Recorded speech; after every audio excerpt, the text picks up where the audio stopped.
Okay, so our lesson for today is input and output devices.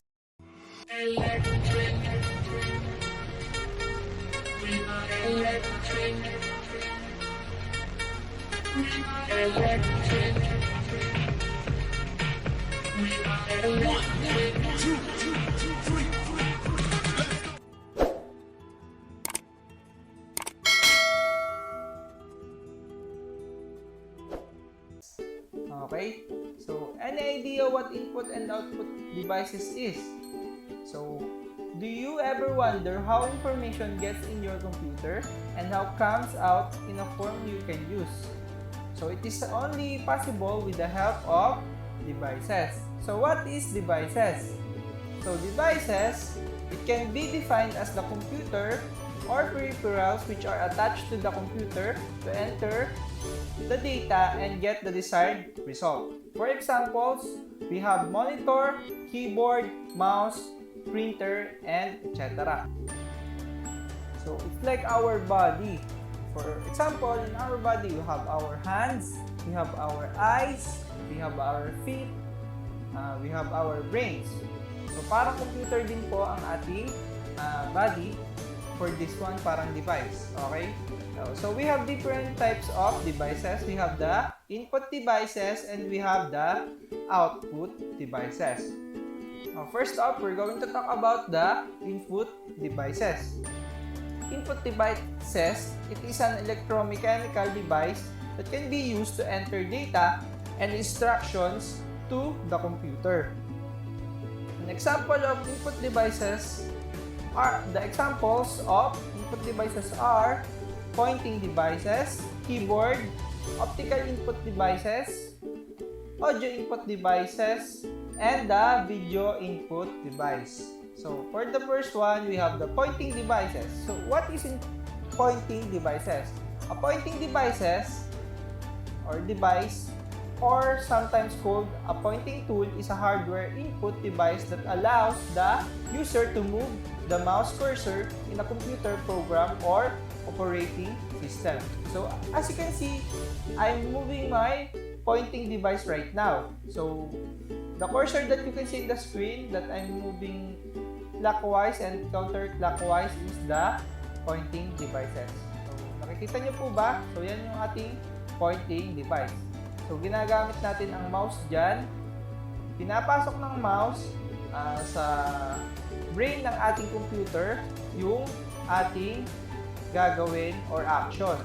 So kaya siya tinawag na input devices. Yun yung difference din ng ating input devices sa output devices.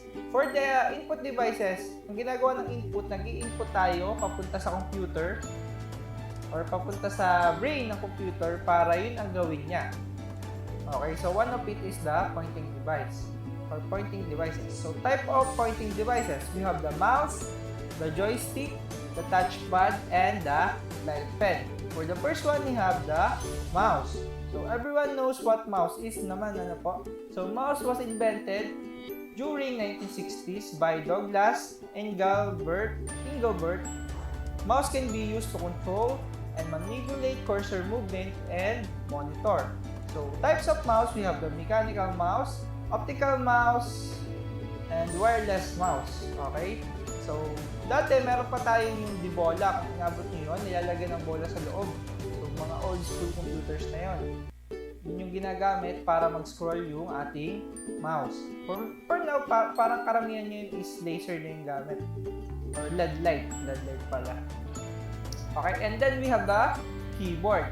Keyboard was invented by Christopher Layton Scholes. Keyboard is a human interface device which is represented as layout of button or keys. So, features of keyboard, we have typewriter keyboards with numeric keypad. We have special purpose keys, toggle, and combination keys. So, the keyboard, yan yung ginagamit natin para mag-input tayo ng mga words sa ating computer. Kaya tinatawag din siyang input devices. Okay? Pampasok ng mga words or letters, numbers, kung anong minsan ginagamit natin sa games, to play online or offline, para ma-move natin yung mga characters. So, ginagamitan siya natin ng keyboard. And then the third one, we have the optical devices. Optical device or input device that uses light as a source of input. They eliminate the need for manual entry of data, thus accuracy increases. Types of optical input devices, we have the scanner and we have the barcode reader. So mostly ginagamit natin yan to input pictures for the scanner or documents to our computer. And for the barcode reader, ginagamit natin yan mostly pag bibili tayo ng mga items or magbebenta ng items online. So, ginagamitan natin ng mga barcode. Okay po. So, that's the optical devices. And then we have audio input devices. Audio input devices records the analog sound and convert it into digital form for further processing.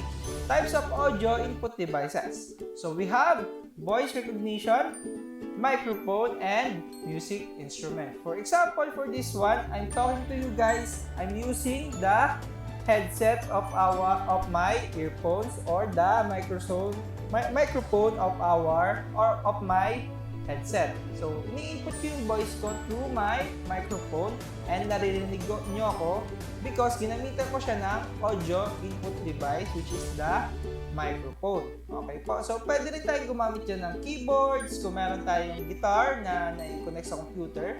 So, pwede natin gamitin yon as audio input device. So, papasok siya sa category ng music instrument. Okay, so I hope nagagets nyo yung input devices natin, especially for audio. And then we have the last one, the video input devices. So what is video input devices? Video input devices are used to entering full motion video recording into a computer. So mostly this one, ginagamit siya ng mga streamers or vloggers to input their faces or their movies in the computer. So, yun yung ginagamit natin para makita natin yung mga films na gusto natin panoodin or nag-stream tayo or nakikipag-video call. So, video input devices po yung ating cameras. Okay po. So, that's it, our input devices. Okay, so the next one, we have the output devices. So, dalawa lang naman silang category. We have the input and the output. Okay, so for output devices are used to receive information from the computer either in soft copy or hard copy. So we have 4 different kinds of devices in our output device. So we have the monitor, the printer, the audio output, and the projector. The first one is monitor. Monitor was invented in 1897 by Carl Ferdinand Braun. A computer monitor or a computer display is an electronic visual display for computers. A computer monitor is an electronic device that shows pictures for computers. Monitors often look similar to televisions. There are 3 types of monitor. So we have the CRT monitor, the LCD monitor, and the LED monitor. So if naabutan niyo yung ating CRT monitor, yun yung parang tube na color gray karamihan na TV. Parang TV siya. So CRT monitor ang tawag doon. So cathode ray tube.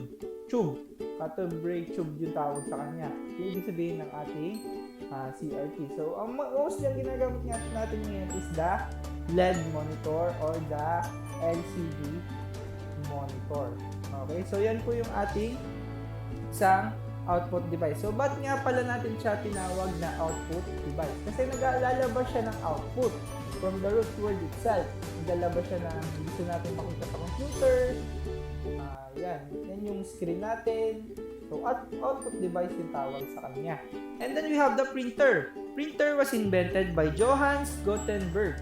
In computing, a printer is a peripheral which makes persistent human-readable representation of graphics or text on paper or similar physical media.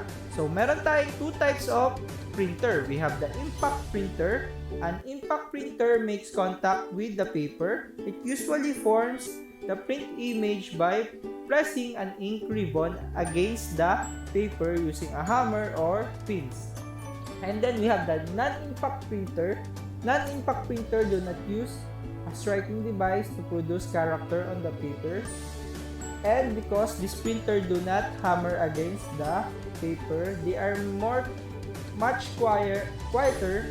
For example, you have inkjet, laser. So most ito yung ginagamit natin ngayon sa ating mga bahay-bahay or sa computer room natin sa race. Okay, so non-impact printer mostly ang gamit natin. And then we have the audio output device. The term audio output device refers to any device that attaches to a computer for the purpose of playing sound such as music or speech. The term can also refer to a computer sound card.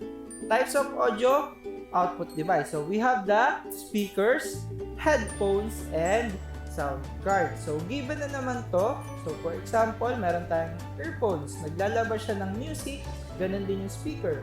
So nag-output siya ng sound natin. So that's why it is one of the output devices.